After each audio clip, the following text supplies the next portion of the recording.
Bismillahirrahmanirrahim. Assalamualaikum warahmatullahi wabarakatuh.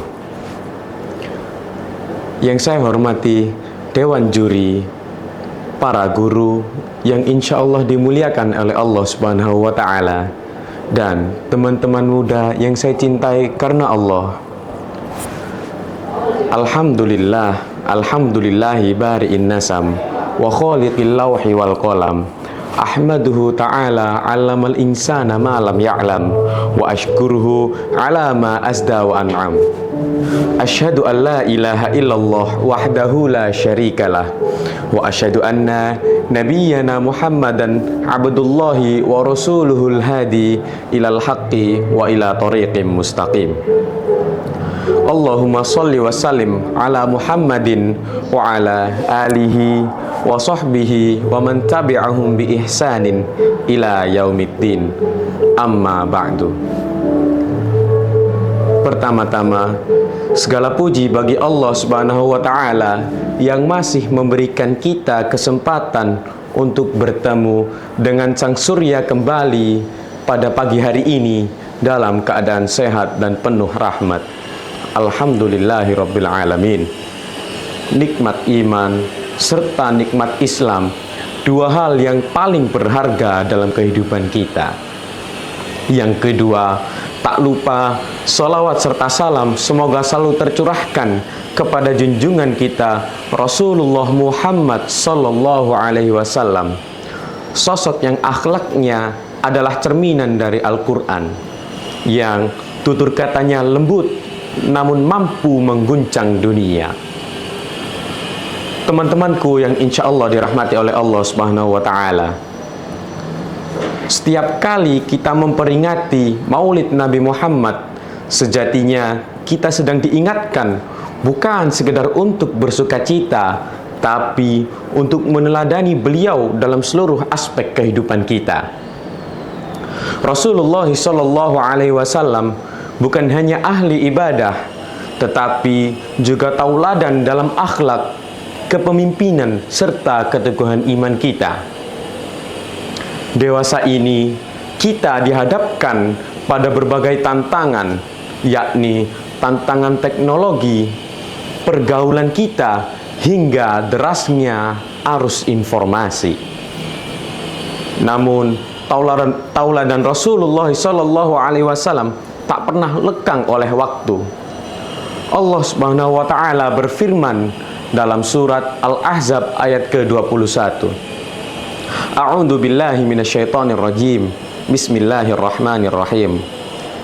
Laqad kana lakum fi Rasulillahi uswatun hasanah liman kana yarjullaha wal yaumal akhir wa dzakarallaha katsira. Sesungguhnya telah ada pada diri Rasulullah itu suri tauladan yang baik bagimu, yaitu bagi orang yang mengharapkan rahmat Allah dan hari akhir serta banyak mengingat Allah. Rasulullah Shallallahu Alaihi Wasallam adalah uswah hasanah, tauladan sempurna bagi kita semua.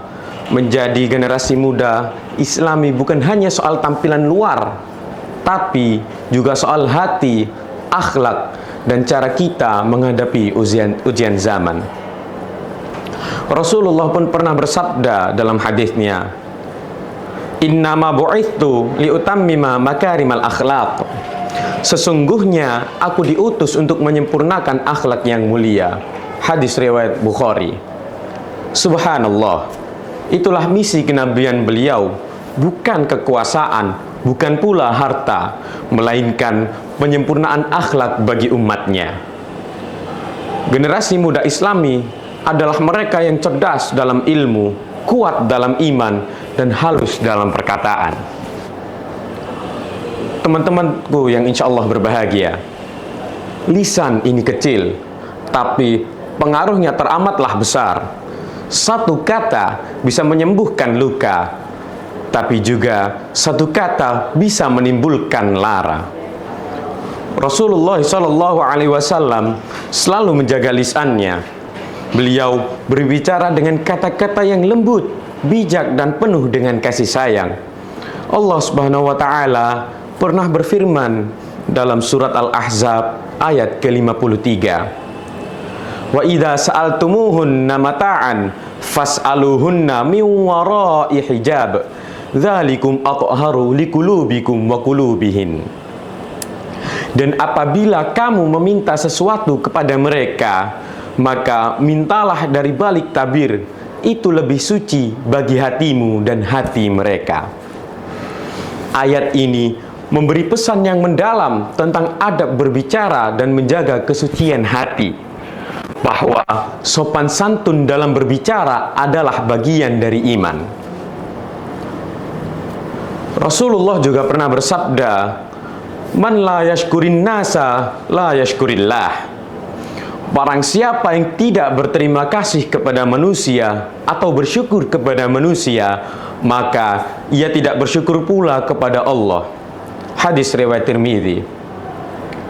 Lihatlah betapa Islam menekankan pentingnya ucapan yang baik, terima kasih, minta tolong, dan mohon maaf.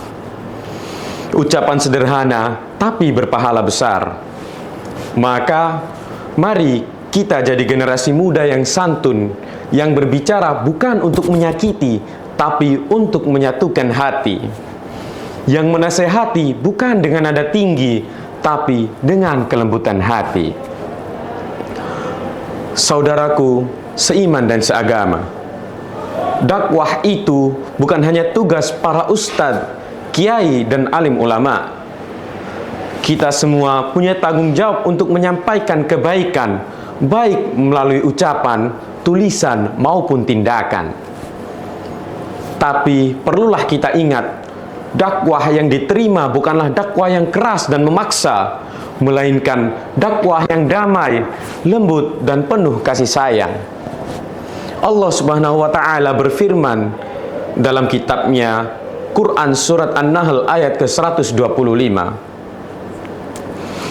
Ud'u ila sabili rabbika bil hikmah wal mau'izatil hasanah wajadilhum billati hiya ahsan. Yang artinya, serulah manusia ke jalan Tuhanmu dengan penuh hikmah, nasihat yang baik, dan bantahlah mereka dengan cara yang lebih baik. Itulah cara Rasulullah berdakwah, dengan penuh kelembutan, bukan dengan kemarahan. Beliau sadar terhadap orang yang menolak dakwahnya, karena beliau tahu bahwa hidayah datang dari Allah, bukan dari paksaan manusia. Rasulullah juga pernah bersabda, qala Rasulullah sallallahu alaihi wasallam, innallaha rahimu yuhibbur rahman wa yuhibbur rahmatan nas. Sesungguhnya Allah Maha Pengasih, masih kasih sayang, masih mencintai dengan penuh kasih sayang, dan mencintai kasih sayang di antara manusia. Hadis riwayat Muslim. Jadi, damai dalam berdakwah berarti kita menyampaikan Islam dengan cinta. Kita mengajak bukan menyerang. Kita menyentuh hati bukan melukai. Maka teman-temanku yang insya Allah berbahagia, peringatan Maulid Nabi bukan hanya seremonial, tapi momentum bagi kita untuk memperbaiki diri. Mari kita jadikan Rasulullah sallallahu alaihi wasallam sebagai tauladan sejati, menjadi generasi muda yang islami, penuh dengan sopan santun dalam berbicara dan damai dalam berdakwah. Semoga Allah Subhanahu wa Ta'ala menjadikan kita penerus risalah beliau, yang menebar cahaya di tengah kegelapan, yang membawa damai di tengah perpecahan, dan yang tetap berpegang teguh pada Islam di tengah guncangan zaman. Nun wal qalami wa ma yasturun. Wassalamualaikum warahmatullahi wabarakatuh.